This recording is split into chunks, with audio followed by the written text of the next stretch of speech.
Quand j'étais donc en province à Tours, avec ce père cinéphile et avec ce goût du cinéma et cette envie de, pour parler simplement, cette envie de m'exprimer par l'image, je me suis servi de la caméra 8 mm de mon père, la caméra qui lui servait à filmer les enfants à la plage, etc.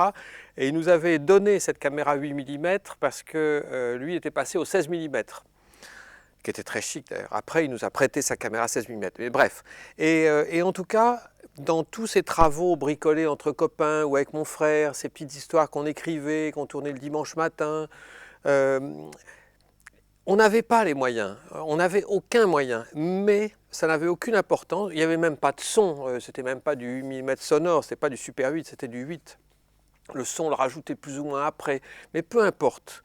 Peu importe si c'était rudimentaire, si c'était fait avec des bouts de ficelle, avec n'importe quoi, on faisait avec les moyens qu'on avait, même si c'était dérisoire. Et ça nous servait, ça me servait à imaginer des histoires, à les filmer, les monter, les couper, les rythmer, et essayer de communiquer les images que j'avais en tête et de les foutre sur un écran, tout simplement.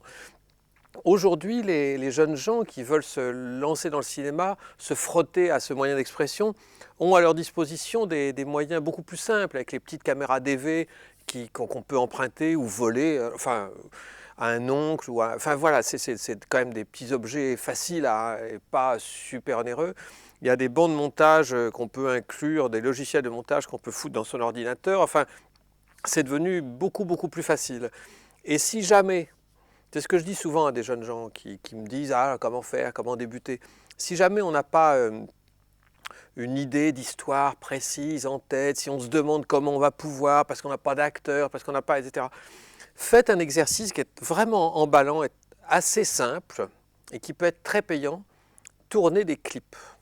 Je veux dire par là que si vous avez une chanson, une musique, un titre qui vous emballe et qui vous évoque des choses, prenez ce titre. Vous n'aurez de droit à payer à personne puisque ce n'est pas à utilisation commerciale, etc. Prenez ce titre et faites avec ce scénario musical, faites un clip. Imaginez les images que ça vous évoque, inventez des choses et à l'arrivée, vous aurez un film sur lequel vous aurez fait le montage des images, vous aurez la bande son avec la chanson de trucs, de machin ou de bidule et vous aurez quelque chose de présentable qui vous permettra de vous rendre compte si vous arrivez à transmettre par l'image les émotions qui sont les vôtres, les idées qui sont les vôtres ou votre imagination. C'est vraiment un exercice oui, assez formidable et assez facile entre guillemets. C'est facile à faire, c'est pas facile à réussir, mais ce qui est facile à réussir n'est pas rigolo.